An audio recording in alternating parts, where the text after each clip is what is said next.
ఓం నమో వేదాత్మకాయ వెంకటేశాయ. శ్రీమన్ కృపాచలనిధే కృత సర్వలోక సర్వజ్ఞ శక్తనదవత్సల సర్వశేషిన్ స్వామిన్ సుశీల సులభాశ్రిత పారిజాత శ్రీ వెంకటేశ చరణౌ శరణం ప్రపద్యే. యస్ సర్వజ్ఞః సర్వవిత్ అంటూ సర్వజ్ఞుడు, అలాగే సర్వ విషయక జ్ఞానాన్ని కలిగి ఉన్నటువంటి వాడు, సమస్తాన్ని తెలిసి ఉన్నటువంటి వాడు పరమాత్మ ఒక్కరే అని చెప్తూ ఉన్నారు వేదాంతులు.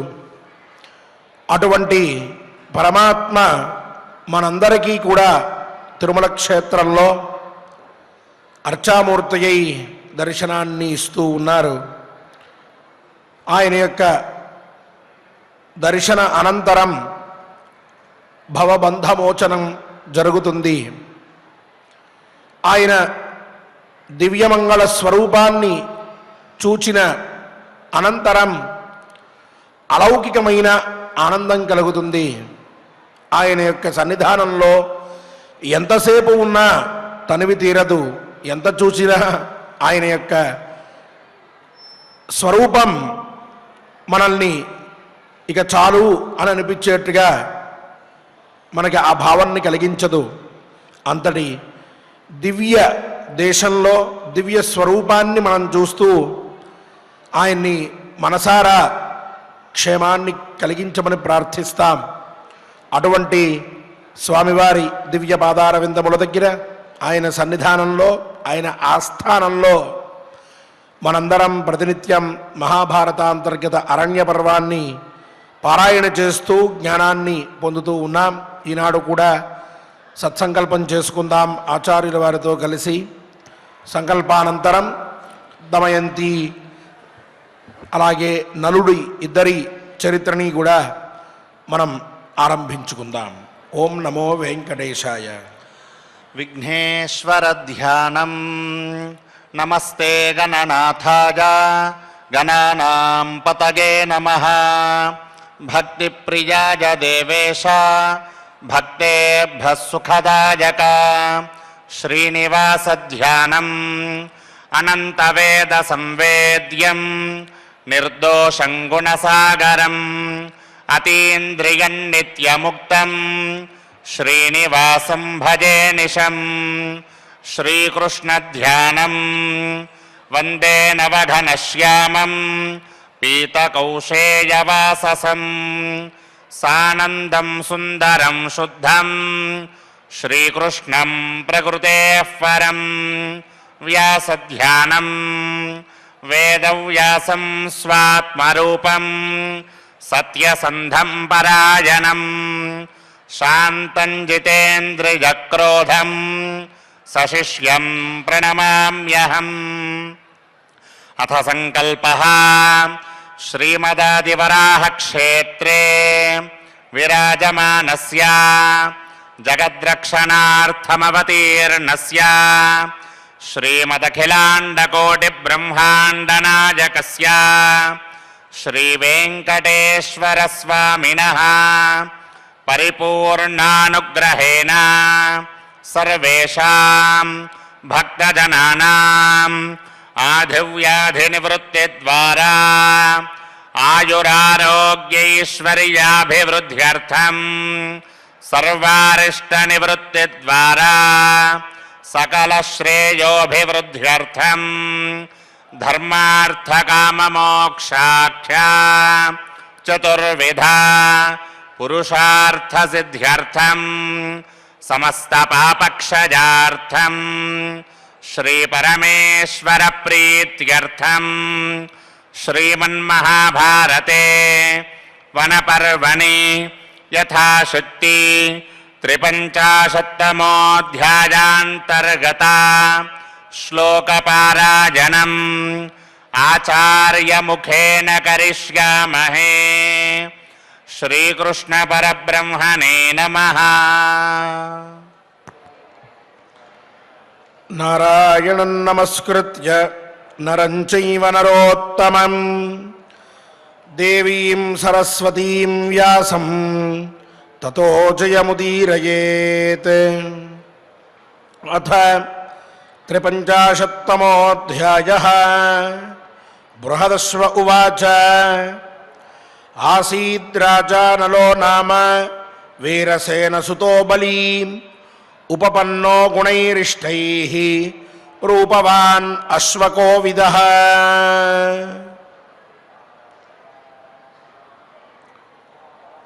నాకంటే దుఃఖాలు ఎక్కువ పొందినటువంటి వాడు అదృష్టహీనుడు భూలోకంలో ఇంకెవరైనా ఉంటారా అని అతి దీనంగా ధర్మరాజు బృహదశ్వ మహర్షిని అడిగితే,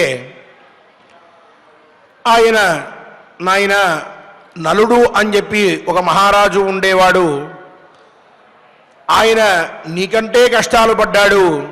నీకు తమ్ముళ్ళున్నారు, రథాలున్నాయి, భృత్యులు ఉన్నారు, ఇంతమంది నీ వెనకాల ఉన్నారు, బ్రహ్మవేత్తలు, ఆయనకి ఎవరూ లేరయ్యా. ఆయన కూడా ఇలాగే ఇతరుల చేత మోసగింపబడి అరణ్యవాసం చేసి ఎన్నో కష్టాలు పొందాడు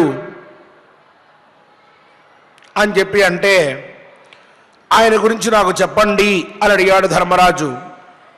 ఇక బృహదశ్వ మహర్షి ఆరంభించారు నలుడి గురించి చెప్పడం. ఇందులో ముందుగా నల దమయంతులు అని చెప్పి వీరిద్దరూ భార్యాభర్తలు. ఆ దమయంతిని ఈయన ఎట్లా వివాహం చేసుకున్నాడో ఆ విషయం దగ్గర నుంచి మొదలుపెట్టి చెప్తూ ఉన్నారు.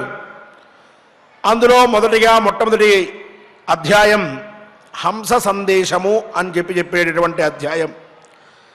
వీరిద్దరి మధ్య హంసలు రాయబారం చేశాయి. అందుకని ఆ వృత్తాంతాన్ని చెప్తూ ఉన్నారు బృహదశ్వ మహర్షి. ఆరంభం నుంచి అసలు నలుడు ఎలాంటి వాడు, దమయంతి ఎట్లాంటిది, ఇవన్నీ కూడా వివరాలు చెప్పడం ప్రారంభించారు. ఆసీద్ రాజా నలో నామ వీరసేన సుతో బలి. వీరసేనుడు అనేటటువంటి మహారాజు ఒక ఆయన ఉండేవాడు. ఆయన నిషధ దేశానికి చెందినటువంటి వాడు. ఆ వీరసేనుడికి నలమహారాజు పుట్టి ఉన్నాడయ్యా.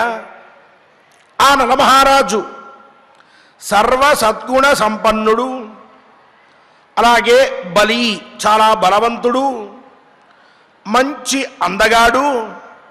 అంతేకాదు అశ్వకోవిద, అశ్వశాస్త్రాన్ని కూడా ఆ నలమహారాజు చక్కగా తెలుసుకున్నాడయ్యా, చాలా యోగ్యుడు అని చెప్పి, అతిష్టన్మనుజేంద్రాణం మూర్ధని దేవపతిర్యథ ఉపర్యుపరి సర్వేషాం ఆదిత్య ఇవ తేజస బ్రహ్మణ్యో వేద విచ్చూర నిషధేషు మహీపతి అక్షప్రియ సత్యవాదీ మహానక్షౌహిణీపతి. ఈ నలమహారాజు ఒక పెద్ద అక్షౌహిణీ సేనని కలిగి ఉన్నాడు. పెద్ద సైన్యం ఉంది ఆయన వెనకాల.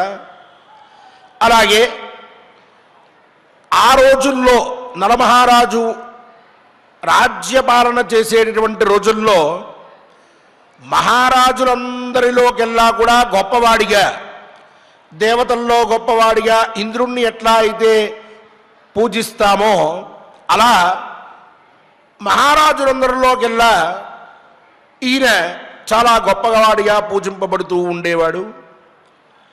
అలాగే ఆదిత్య ఇవ తేజస, సూర్యుల్లాగా చాలా తేజస్సుతో ఉండేవాడైనా. అలాగే వేదవిధు అయినటువంటి ఒక పండితుడు ఎంత గొప్పవాడిగా ఉంటాడో అలాగే ఆయన కూడా బ్రహ్మణ్యో వేదవిత్, అంతటి ప్రభావం కలిగి ఉన్నటువంటి వాడు. ఇక అక్షప్రియ సత్యవాది, ఈయనకు కూడా పాచికలు ఆడడం అంటే చాలా ఇష్టం. వాటి మీద ఈయనకి చాలా కోరిక ఉంటూ ఉండేది. బాగా ఆడేవాడు కూడా. ఇక సత్యవాది, ఎల్లప్పుడూ నిజమే మాట్లాడేవాడు. అబద్ధం ఎప్పుడూ కూడా మాట్లాడేవాడు కాదు. అలాంటి మంచి గుణములన్నీ కూడా ఆయనలో ఉన్నాయి. ఈప్సుతో వరనారీణాం ఉదార సంయతేంద్రియ రక్షితా ధన్వినాం శ్రేష్ఠ సాక్షాదివ మనుస్వయం. ఇక ఈయన స్వరూపం ఎట్లా ఉండేది అంటే మంచి అందగాడట. అప్సరసల్ని కూడా లేక ఎంతో సౌందర్యం కలిగి ఉన్నటువంటి స్త్రీల యొక్క మనస్సుల్ని కూడా కరిగించేంతటి అత్యద్భుతమైన శరీర సౌందర్యం కలిగినటువంటి వాడు ఈ నలమహారాజు. అలాగే ఈయన ఉదారుడు, ఎవరిని ఇబ్బంది పెట్టేవాడు కాదు, అందరినీ క్షమించే గుణం కలిగినటువంటి వాడు. ఇంకా ముఖ్యమైనటువంటి గుణం ఏమిటి అంటే సంయతేంద్రియ, ఇంద్రియాల్ని జయించినటువంటి వాడు నలమహారాజు. తొందరగా ఇంద్రియాలకి లోనైపోయి ఏది పడితే అది చేసేటటువంటి వాడు కాదు. అనిగ్రహాత్ చేంద్రియాణాన్ నరః పతనముర్ఛతి అని ధర్మశాస్త్రం. ఇంద్రియ నిగ్రహం లేకపోతే నరుడు పతితుడు అయిపోతాడు, అంటే మానవుడు ధర్మం నుంచి పక్కకి పడిపోతాడు అని చెప్పింది ధర్మశాస్త్రం. విహితస్య అననుష్ఠానాత్ నిందితస్య చ సేవనాత్ అనిగ్రహాత్ చేంద్రియాణాం నరః పతనముర్ఛతి అని ప్రాయశ్చిత్త వ్యవహారాది గ్రంథాల్లో చెప్పారు. ఎప్పుడు మనిషి తప్పుదోవ పడతాడు అంటే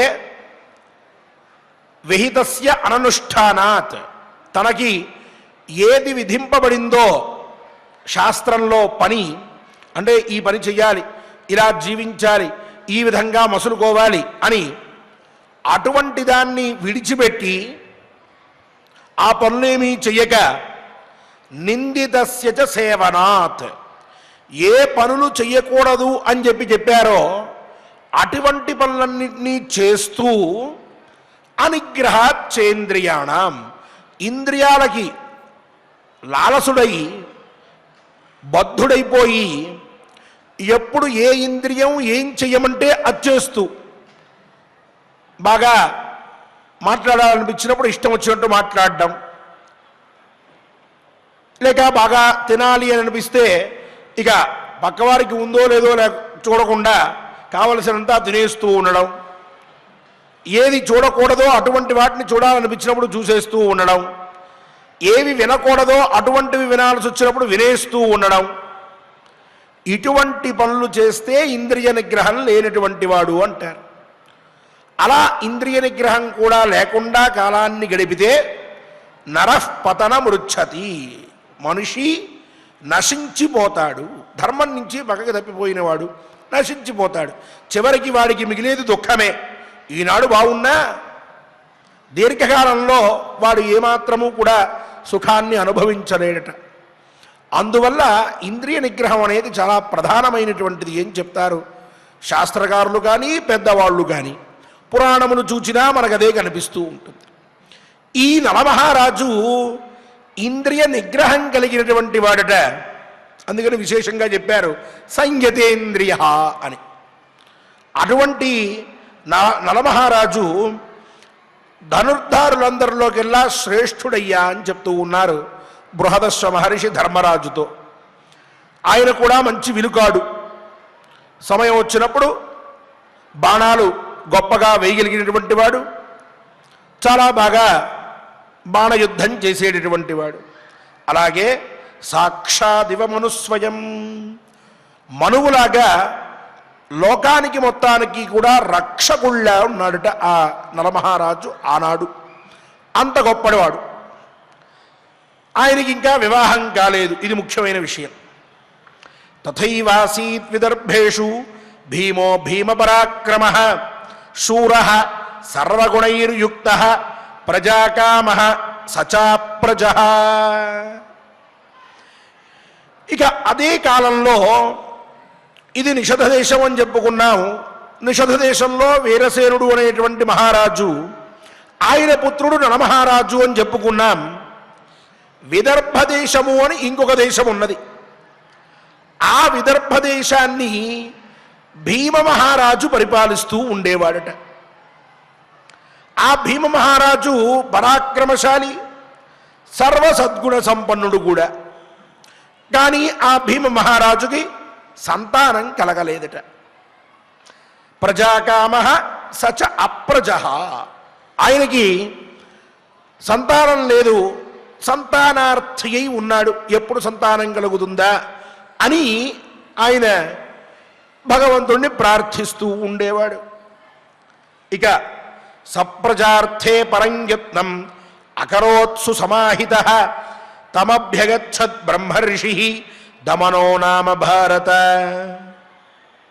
ఈ భీమ మహారాజు సంతానం కలగకపోవడంతో ప్రయత్నం చేస్తూ ఉన్నాడు భగవత్ సేవలో. ఏనకేనాప్యుపాయేన పురుషం సాధయేత్ సుధీహి, ధర్మశాస్త్రం చెప్తోంది. ప్రజయాహి మనుష్య పూర్ణ, వేదం చెప్తోంది. కొంతమంది ఈనాడు మాకు ఎవరు పిల్లల అవసరం లేదండి అంటూ ఉంటారు. మాట్లాడితే అభ్యుదయవాదులం అంటూ ఉంటారు. పొరపాటు మాట అది. చాలా మనిషి ఎప్పుడు పూర్ణవుతాడు అంటే, పూర్ణత్వం ఎప్పుడు కలుగుతోంది మనిషికి అంటే, ప్రజయాహి మనుష్య పూర్ణ, సంతానంతోనే మనిషికి పూర్ణత్వం అయ్యా అని చెప్పారు. అంతేకాక ఏనకేనాప్యుపాయేన, ఏదో ఒక ఉపాయంతో అంటే భగవత్ సేవ, భగవదారాధన, ఇష్టదేవతా స్మరణ, సజ్జన ఉపాసన ఇత్యాదులన్నిటినీ కూడా చేస్తూ పాపాన్ని పోగొట్టుకుని ఏదో విధంగా సంతానాన్ని కని తీరవలసిందే పురుషుడు అని చెప్పింది శాస్త్రం. అంతే తప్ప సంతానం అవసరం లేదు, మేమే ఉంటాము అంటే చివరికి వృద్ధాప్యం వచ్చిన తర్వాత అప్పుడు పడేటటువంటి బాధలు వర్ణనాతీతము. చూసుకునేవాళ్ళు ఉండరు, చేసేవాళ్ళు ఉండరు, చాలా దుర్భరమైనటువంటి జీవితం గడుపుతారు. చాలామందిని మనం చూస్తున్నాం కూడా లోకంలో. కావున ఈ సంతానం అనేటటువంటి విషయం అనాది నుంచి కూడా మనకి అది తప్పక కలగవలసిందే, దానికోసం ప్రయత్నం చేయవలసిందే అని చెప్తూ ఉండేవారు పెద్దలు. భీమ మహారాజు కూడా సంతానం లేదు అని బాధపడుతూ సంతానం కోసమని ఎన్నో ప్రయత్నాలు చేస్తూ ఉన్నాడు. ఇలా ప్రయత్నాలు చేస్తూ ఉంటే తమభ్యగచ్చత్ బ్రహ్మర్షి దమనో నామ భారత, అక్కడికి ఆ భీమ మహారాజు దగ్గరికి విదర్భ దేశానికి దమనుడు అనేటటువంటి ఒక బ్రహ్మర్షి వేంచేశారట. ఆయన వచ్చేటప్పటికి పరమానంద భరితుడయ్యాడు. ఆ పైన తంస భీమ ప్రజాకామ తోషయామాస ధర్మవిత్ మహిష్యా సహ రాజేంద్ర సత్కారేణ సువర్చసం. ఆ దమనుడు అనేటటువంటి బ్రహ్మర్షిని ఈ భీమ మహారాజు తన యొక్క భార్యతో కలిసి మహారాణితో విశేషంగా పూజించాడట. ఆయనకి సత్కారాలన్నీ చేశాడట. ఆయనకి ఒక ఉచితాసనం ఇచ్చాడట. అర్ఘ్యపాద్యాదులన్నీ కూడా సమర్పించాడట. ఆయన అనుగ్రహం పొందడానికి అన్ని ప్రయత్నాలు చేశాడట. ఆయన సంతోషపడేట్టుగా ప్రవర్తించాడట. తస్మై ప్రసన్నో దమనః సభార్యాయ వరం దదౌ కన్యారత్నం కుమారాంశ్చ త్రీన్ ఉదారాన్ మహాయశాః. ఈ భీమ మహారాజు చక్రవర్తి చేసినటువంటి స్వాగత సత్కారాలన్నిటికీ కూడా సంతోషపడిన దమన మహర్షి ఆయన యందు ప్రసన్నుడై ఆయనకి ఒక అమ్మాయి కలిగేట్లుగా, అట్లానే కీర్తి ప్రతిష్టలు ఆర్జించేటటువంటి ఉదార స్వభావంతో ప్రకాశించేటటువంటి ముగ్గురు పుత్రులు కలిగేట్టుగా కూడా వరాన్ని ప్రసాదించాడట. చాలా సంతోషపడ్డాడు భీమ మహారాజు. ఎప్పుడైనా మహాత్ముల యొక్క సందర్శనం చేసినప్పుడు వాళ్ళని తగిన విధంగా పూజించి సంతోషపెడితే ఆ పైన వారి అనుగ్రహంతో మనకి అభివృద్ధి జరుగుతుంది, అభ్యుదయం కలుగుతుంది. ఇది మన యొక్క సనాతన ధర్మంలో ఎన్నోసార్లు రుజువైనటువంటి నిజం. కావున ఈ భీమ మహారాజుకు కూడా శుశ్రూష చేశాడు, ఆయన యొక్క సేవ చేసుకున్నాడు. ఆయన సంతోషపడి వరాన్ని అనుగ్రహించాడు. దమయంతీం దమందాంతం దమనంచ సువర్చసం ఉపపన్నాన్ గుణై సర్వై భీమాన్ భీమపరాక్రమాన్. ఆ దమన మహర్షి యొక్క అనుగ్రహంతో భీమ మహారాజు దంపతులకి ఒక అమ్మాయి, ముగ్గురు అబ్బాయిలు జన్మించారు. అమ్మాయికి దమయంతి అని చెప్పి నామకరణం చేశాడు భీమ మహారాజు. ముగ్గురు కుమారులకి కూడా వరుసగా ఒకడికేమో దమనుడు అని, ఇంకొకడికి దాంతుడు అని, ఇంకొకడికి దముడు అని చెప్పి ఇలా దమం దాంతం దమనంచ సువర్చసం ఈ ముగ్గురికి కూడా ఆ మూడు పేర్లు పెట్టాడు. దమ దాంత దమన అనేటటువంటి పేర్లు. వారు పెరిగి పెద్దయ్యారు, భీమ పరాక్రములయ్యారు. ముగ్గురు కూడా అన్నదమ్ములు, భీమ మహారాజు కొడుకులు. ఇక ఈ దమయంతి ఎలా ఉన్నదండి అంటే, దమయంతీతు రూపేణ తేజసా యశసాశ్రియ సౌభాగ్యేన చ లోకేషు యశః ప్రాప సుమధ్యమ అథ తాం వయసి ప్రాప్తే దాసీనాం సమలంకృతాం శతం శతం సఖీనాంచ పర్యుపాసచ్చచీమివ. దమయంతి కూడా యుక్త వయస్సుకి వచ్చింది. రూప తేజ యశస్సులతోటి సౌభాగ్య సంపదలతోటి ఆ అమ్మాయి చాలా వర్చస్వి అయి లోకంలో ఖ్యాతిని పొందిందిట. ఎంత అందంగా ఉంటుంది దమయంతి, ఎంత మంచి పిల్ల, ఎంత తేజస్సు ఉంది ఆ అమ్మాయి యొక్క ముఖంలో అంటూ అందరూ చెప్పుకోవడం ప్రారంభించారు. ఇక యుక్త వయస్సు వచ్చింది కాబట్టి సర్వాలంకార శోభిత అయ్యింది దమయంతి. 100 మంది దాసదాసీ జనం ఉండేవారట ఆమె వెనకాల. ఈ 100 మందితోటి సేవలు చేయించుకుంటూ ఉండేదట. శచీదేవిలాగా ఇత పూర్వం చెప్పుకున్నాం, ఇంద్రుడి యొక్క భార్య పేరు శచీదేవి అని. ఆవిడ వలె ఈ దమయంతి కూడా ఎంతో గొప్పగా శోభిస్తూ ఉన్నదట. ఇత పూర్వం నలమహారాజు గురించి చెప్పుకున్నాం. ఆయన మహారాజుల్లో దేవేంద్రుడి వలె ఉన్నాడు అని. ఈవిడ శచీదేవిలాగా ఉంటూ ఉన్నదట. సరిపోయింది ఇక్కడికి ఇద్దరికీ కూడా. తత్ర స్మరాజతే భైమీ సర్వాభరణభూషిత సఖీ మధ్యేన వద్యాంగీ విద్యుత్సౌదామనీయథ అతీవ రూపసంపన్న శ్రీరివాయతలోచన న దేవేషు నయక్షేషు తాదృగ్ రూపవతి క్వచిత్. ఇక సర్వాభరణ భూషితురాలైన ఈ దమయంతి ఆ సఖీ జనం మధ్యలో మెరుపు తీగలాగా శోభిస్తూ ఉన్నది. ఎంతో కళతోటి వర్చస్సుతోటి ఉన్నది. 100 మంది ఉంటూ ఉన్నా సరే ఆ మధ్యలో అగో అక్కడ ఉన్నది దమయంతి అని చెప్పవచ్చు. అంతటి శోభ కలిగి ఉన్నది ఆమె. అలాగే మహాలక్ష్మి లాగా విశాలమైనటువంటి నేత్రాలతోటి అసాధారణమైన రూప సంపదంతా కూడా కలిగి ఉన్నదట. అత్యంత సౌందర్యంతో ప్రకాశిస్తోందని అర్థం.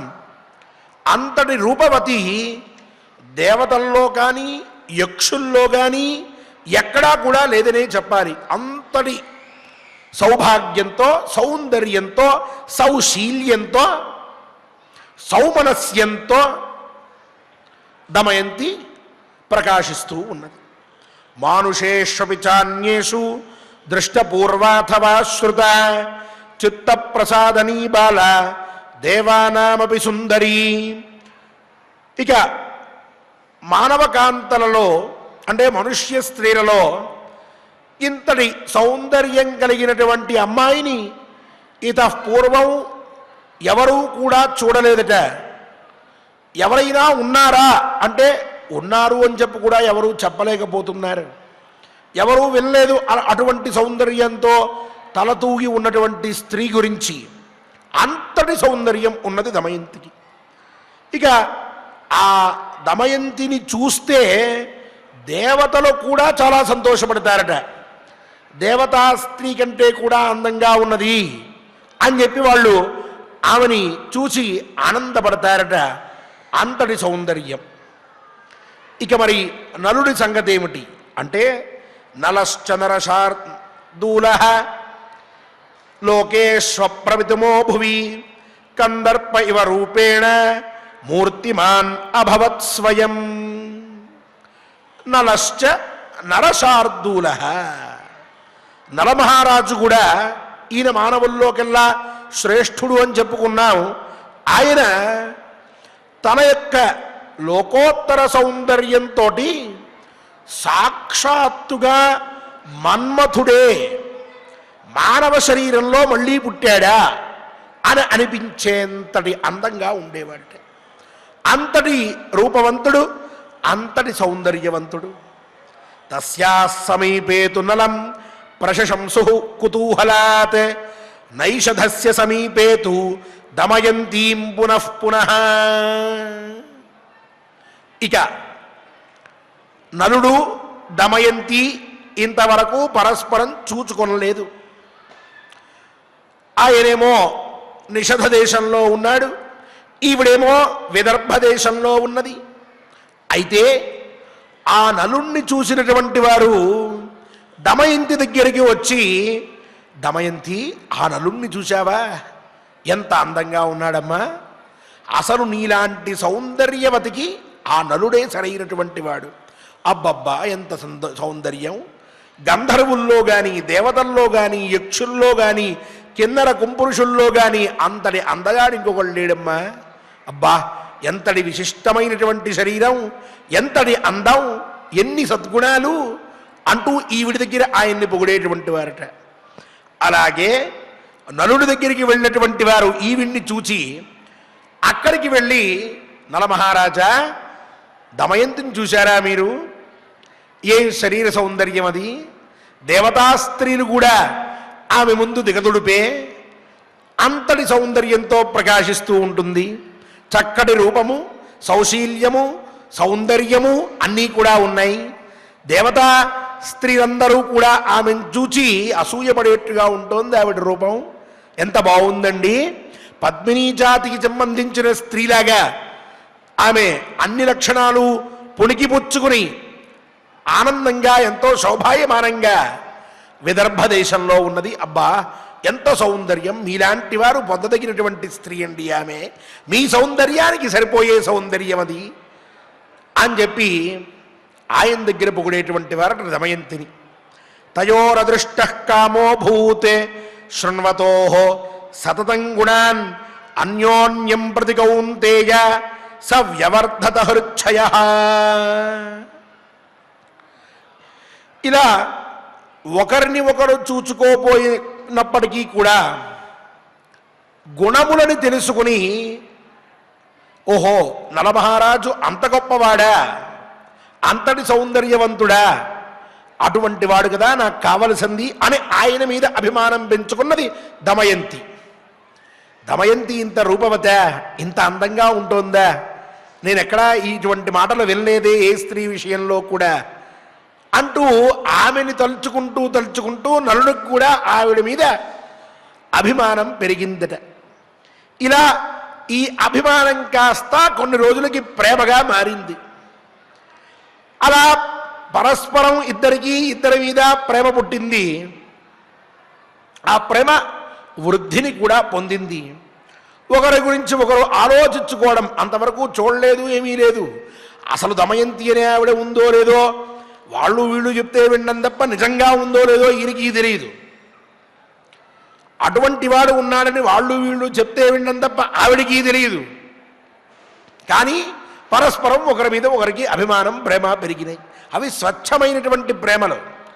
ఒకరిని ఒకరు చూచుకోకుండానే ఆ అభిమానం పెరిగింది అని అంటే, ప్రేమ పుట్టింది అని అంటే అది కామం లేనటువంటి ప్రేమ. కామంతో పుట్టేటటువంటి ప్రేమలు వేరు, స్వచ్ఛంగా పుట్టేటటువంటి ప్రేమలు వేరు. ఏదో కోరికలు మనస్సుల్లో పెట్టుకుని దానికి ప్రేమ అని రంగు పులిమి ఆ తర్వాత చేసేటటువంటి వ్యవహారాలన్నీ వేరు. వాటిని స్వచ్ఛమైనటువంటివా అని అంటే దానికి కాలమే సమాధానం చెప్తోంది. కానీ వీళ్ళది అట్లాంటిది కాదట. పరస్పరము కూడా సత్యమైనటువంటి ప్రేమ, అదే అభివృద్ధి చెందింది. అశక్నువన్నలః కామం తదా ధారయితుం హృదా అంతఃపుర సమీపస్థే వన ఆస్తే రహోగతః. ఇక నలమహారాజు తన మనస్సులో ఆ దమయంతిని వివాహం చేసుకోవాలని ఓ కోరిక పెట్టుకుని, కోరికని ఇంకా భరింపలేక తన అంతఃపురానికి దగ్గరలోనే ఒక ఉద్యానవనం ఉంటే కొంత సమయం అక్కడ గడిపి వద్దాము అని చెప్పి ఆ ఉద్యానవనానికి బయలుదేరి వెళ్ళాడు.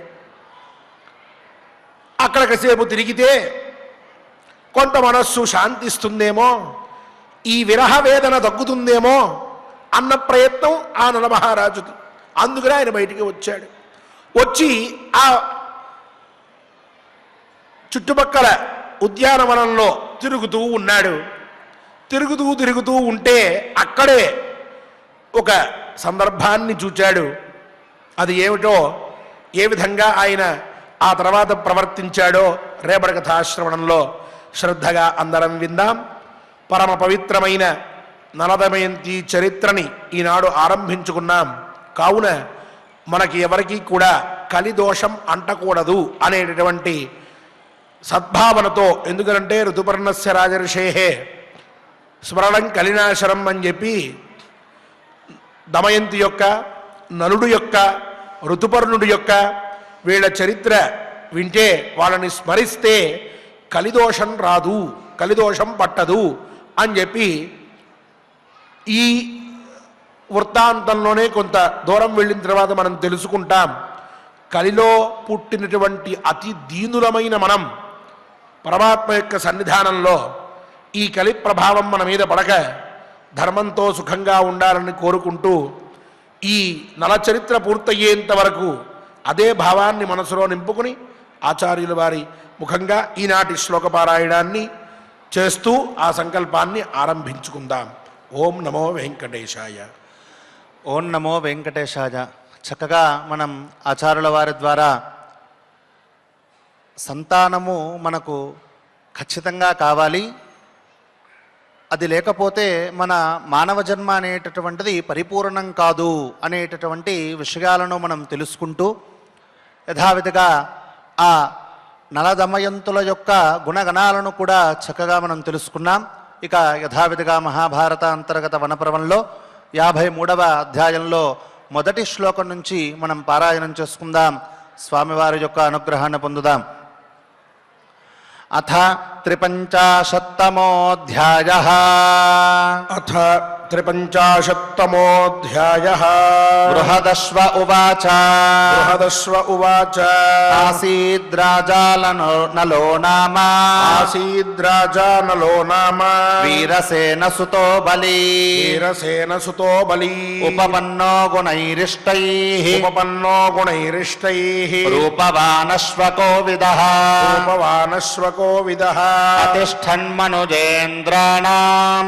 అతిష్ఠన్మనుజేంద్రాణాం. దేవేంద్రాణాం మూర్ధ్ని దేవపతిర్యథా మూర్ధ్ని దేవపతిర్యథా ఉపర్యుపరి సర్వేషాం ఉపర్యుపరి సర్వేషాం ఆదిత్య ఇవ తేజసా ఆదిత్య ఇవ తేజసా బ్రహ్మణ్యో వేదవచ్చూరః బ్రహ్మణ్యో వేదవిచ్చూరః నిషధేషు మహీపతిః నిషధేషు మహీపతిః అక్షప్రియः సత్యవాదీ అక్షప్రియः సత్యవాదీ మహానక్షౌహిణీపతిః మహానక్షౌహిణీపతిః ఈప్సితో నరనారీణాం ఈప్సితో నరనారీణాం ఉదారः సంయతేంద్రియः ఉదారः సంయతేంద్రియః రక్షితా ధన్వినాం శ్రేష్ఠः రక్షితా ధన్వినాం శ్రేష్ఠః సాక్షాదివ మనుస్వయం సాక్షాదివ మనుస్వయం తథైవాసీద్విదర్భేషు తథైవాసీద్విదర్భేషు భీమో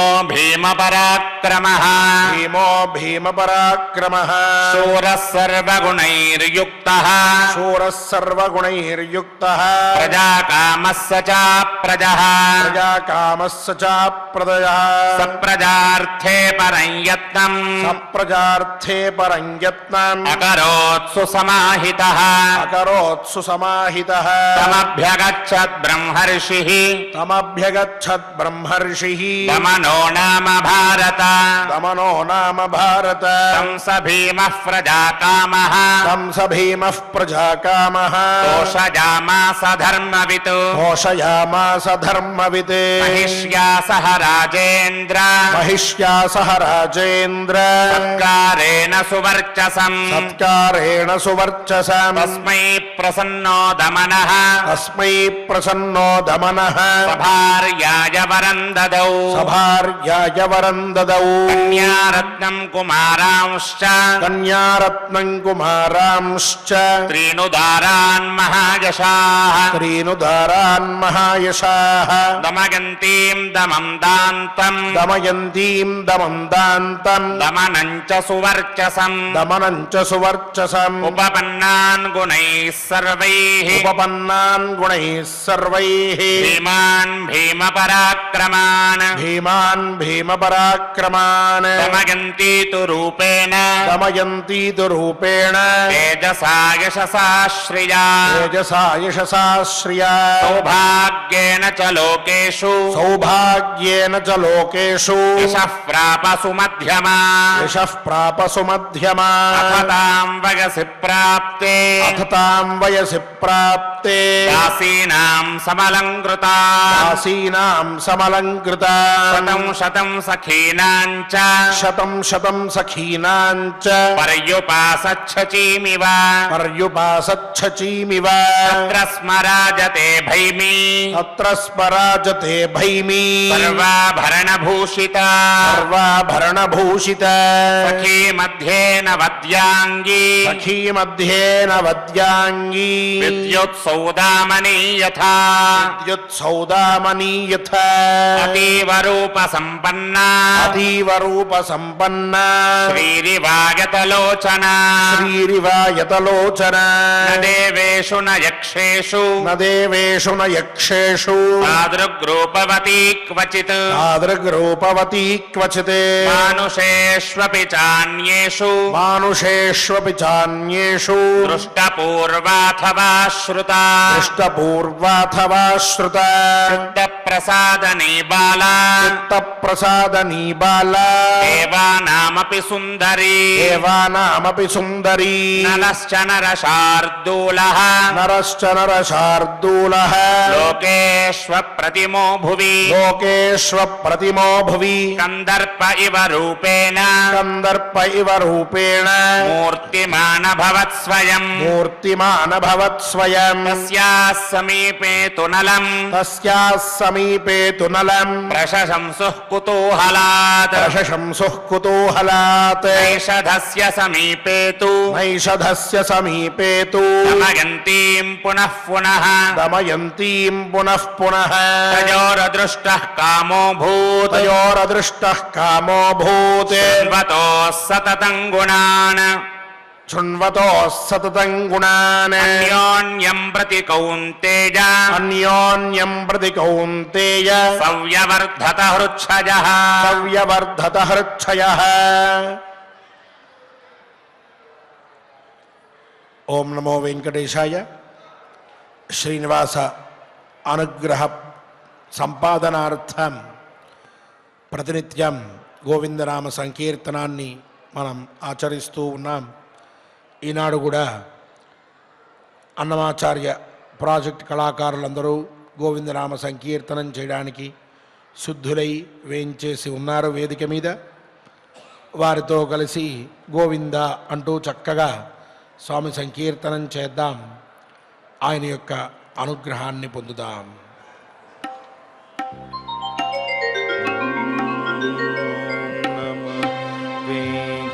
వెంకటేశాయ ఓం నమో వెంకటేశాయ.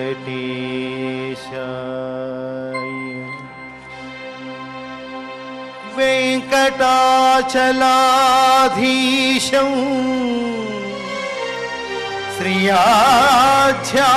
శ్రియాధ్యాసితవక్షసం శ్రితచేతనమందారం శ్రీనివాస మహం భజే. శ్రీనివాస మహం భజే.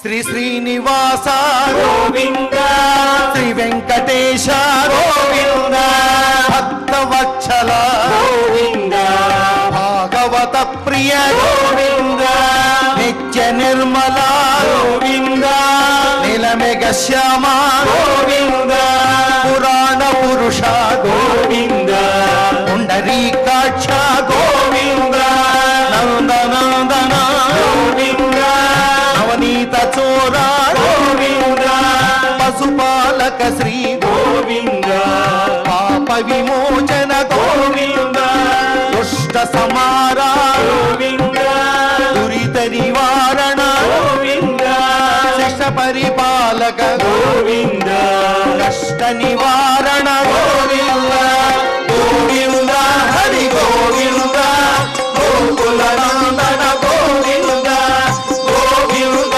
హరి గోవింద గోకుల నందన గోవింద.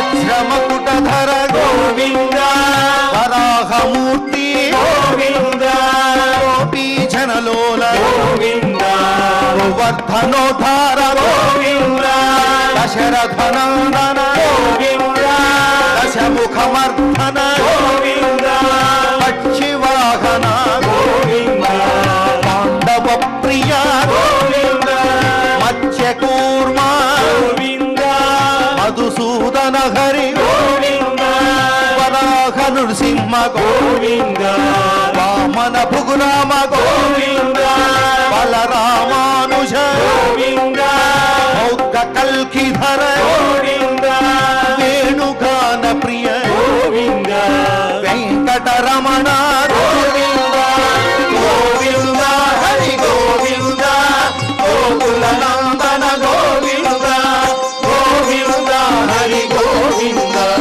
గోకుల నందన గోవింద.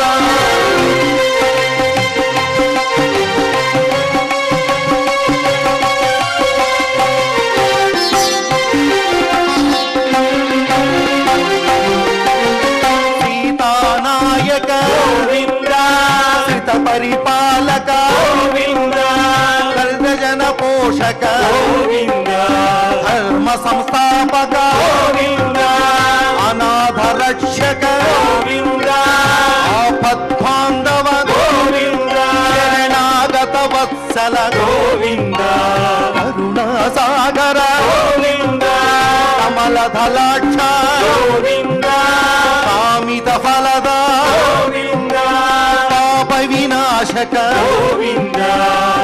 పాహి మురారే గోవింద శ్రీముఖాంకిత గోవింద శ్రీవత్సాంకిత గోవింద ధరణీ నాయక గోవింద దినకర తేజ గోవింద గోవింద హరి గోవింద గోకుల నందన గోవింద గోవింద హరి గోవింద గోకుల నందన గోవింద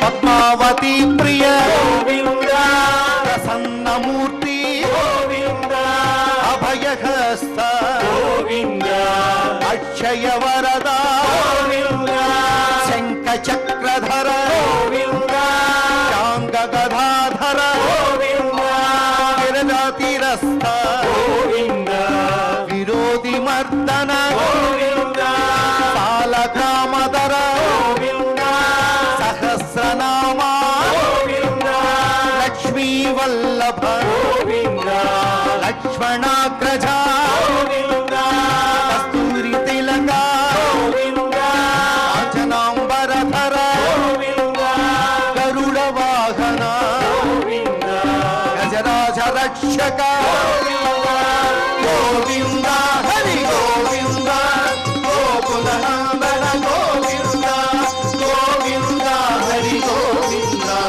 గోకుల నందన గోవింద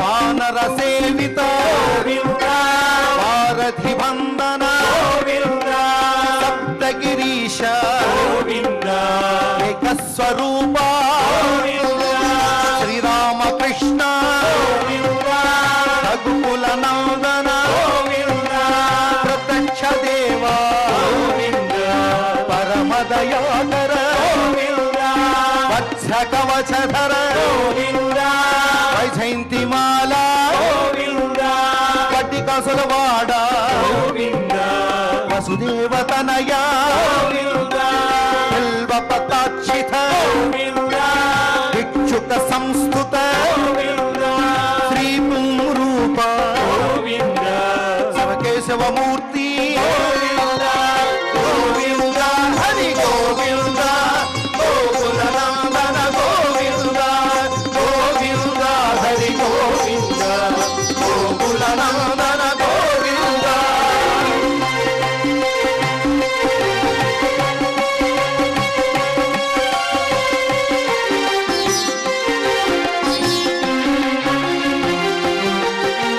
బ్రహ్మాండ రూప గోవింద భక్త రక్షక గోవింద నిత్య కళ్యాణ గోవింద నీరజనాభ గోవింద అతిరామ ప్రియ గోవింద హరి సర్వోత్తమ గోవింద జనార్దనమూర్తి గోవింద జగసాక్షి రూప గోవింద అభిషేక ప్రియ గోవింద అపన్నివారణ గోవింద కిరీట గోవింద రామానుజనుత గోవింద స్వయం ప్రకాశ గోవింద ఆశ్రిత పక్ష గోవింద నిత్య శుభప్రద గోవింద నిఖిల లోకేశ గోవింద హరి గోవింద గోకుల నందన గోవింద గోవింద హరి గోవింద గోకుల నందన గోవింద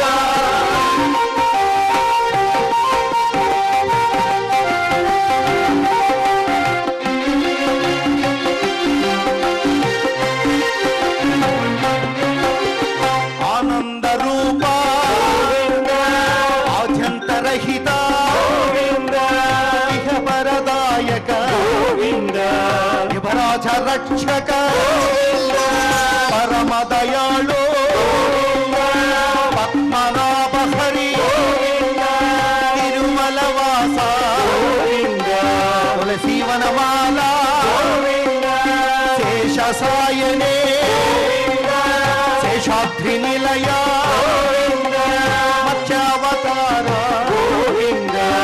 ఏడుకొండలవాడ గోవింద హరి గోవింద గోకుల నందన గోవింద గోవింద హరి గోవింద గోకుల నందన గోవింద గోవింద హరి గోవింద గోకుల నందన గోవింద గోవింద హరి గోవింద గోకుల నందన గోవింద గోవింద హరి గోవింద గోకుల నందన గోవింద గోవింద హరి గోవింద గోకుల నందన గోవింద గోకుల నందన గోవింద గోకుల నందన గోవింద గోకుల నందన గోవింద గోకుల నందన గోవింద గోకుల నందన గోవింద గోకుల నందన గోవింద గోకుల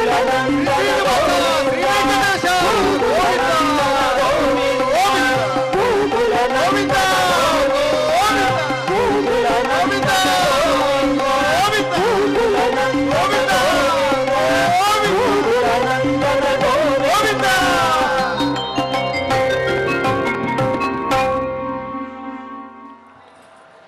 ఓం నమో వెంకటేశాయ. శ్రీ బి లోకనాథం గారు మరియు ఇతర అన్నమాచార్య ప్రాజెక్ట్ కళాకారులు చేసిన గోవిందనామ సంకీర్తనం మనందరినీ కూడా భగవంతుని దగ్గరికి తీసుకుని వెళ్ళింది కాసేపు. ఇక ఇప్పుడు ఆచార్యుల వారితో కలిసి క్షమాప్రార్థనాదులన్నీ కూడా పారాయణ చేసి మంగళాంతంగా మన పారాయణాన్ని పూర్తి చేసుకుందాం. శ్రీనివాసుని అనుగ్రహాన్ని పొందుదాం. అథ క్షమా ప్రార్థనా యదక్షరపదభ్రష్టం మాత్రాహీనం చ యద్భవేత్ తత్సర్వం క్షమ్యతాం దేవా నారాయణ నమోస్తుతే.